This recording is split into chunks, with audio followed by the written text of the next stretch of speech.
kagamay! Welcome to my YouTube channel. So for today's video ay ipapakita ko sa inyo kung paano ko ginawa ang aking rebonded hair. Simple lang ito guys. Ako lang din ang may gawa. Sariling sikap tayo for today's video.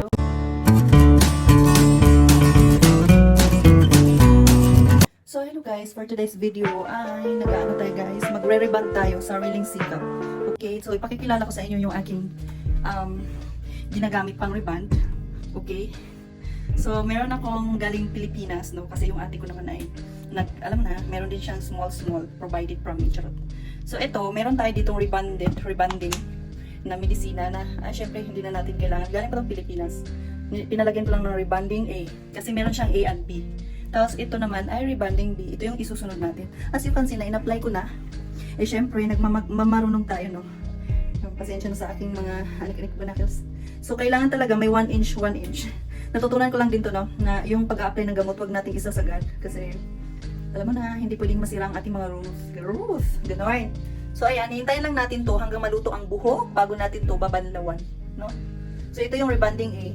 Nafi-feel ko na nga yung pagbabago. So huwag kayong mag-alala kung bakit walang ano yan, ha, cover. Hindi naman siya totaling sobrang matapang na gamot. Kasi parang mild lang siya pero magandang quality. Yun, ganoon. So hintayin lang natin to guys. Alright, hintayin natin na gumanda tayo. So papakita ko sa inyo ang resulta. Siyempre pagkatapos na yun. Alright. So ayun na nga guys, habang naghihintay tayo ay uupo muna tayo dito sa aking favorite chair. Charot! So hintayin lang natin to na mag-ano talaga siya. Makikita naman natin yan pag naluluto na yung hair mamaya. Diba? Ano lang to, huwag nyong gawin to na kung hindi kayo sigurado. Pwede nyong gawin sa sarili nyo lang. Dahil pag nasira, wala kayo ibang masisisi kundi sarili nyo lang. O diba? Pero huwag kayong mag-alala. Safe ito, safe. Safety first. Ganon.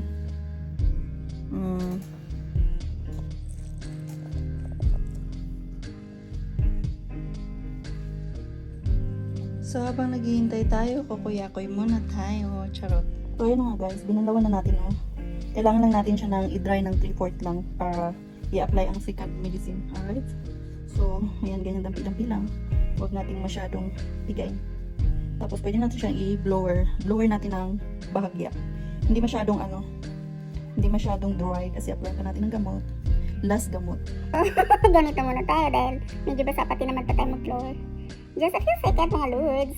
So ayan na nga guys, rebond A pa lang ito pero ramdam ko na yung changes.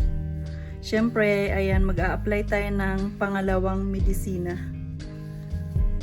Pwede na rin yung pang last or second to the last kung hindi natin lalagyan ng Brazilian. Pero sa tingin ko, kahit walang Brazilian, okay na ako sa rebonding B. Alright. Ayusin muna natin. Ayan na guys, na-ready na natin. Lalagyan na natin ulit ng medisina na pang last. Okay? Apply na natin siya. Hindi ko siya masyadong tinuyo, no? Dapat ganito lang. Yarn. Let's go. So, ito na yung ating pang letter B. Pang B nating medicine. So, pwede na natin ito na yung last nating lalagay. Syempre, hindi nyo na kailangan makita yung level nito dahil alam mo na, magtanong muna kayo sa akin, charot.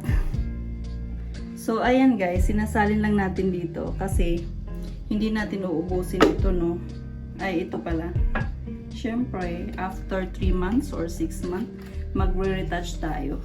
Mahirap pag nasa abroad tayo, no? Kailangan natin ng reserve, Ganon. Siyempre, maglalagay tayo nyon para maayos, di ba? Ganon. Dito guys, para na unti-unti na nagbabago, nagmumukha na tayong tao. Charot! So, ito na yon ang ating last. Medyo feel ko na, ang ganda na ng hair. Hintayin na lang natin na maximum 30 minutes, no? Para makita talaga natin ang ganda ng resulta. Yun lang. So, ito yung resulta guys ng ating pagre-rebond. Hindi pa natin yan na-iron, no? So, nakita mo na ganda ng resulta. So, kailangan lang natin yung plansyahin ng pinong-pino. And then, this is it, pansit. So, ito na yung resulta. Sa kabila, na-iron na siya. This is it, pansit. Tapos, ito na lang ang balance, diba? Before and after. Rebond. Sariling sikap mga loads. Ito na guys, ang ating resulta sa ating iron for today ay iron rebonding for today's video. At sana ay nag-enjoy kayo sa panonood na pwede tayo mag-rebond ng ating sarili. Basta meron kayong mga medisina, yun lang. And see you for my next vlog, mga kagamay.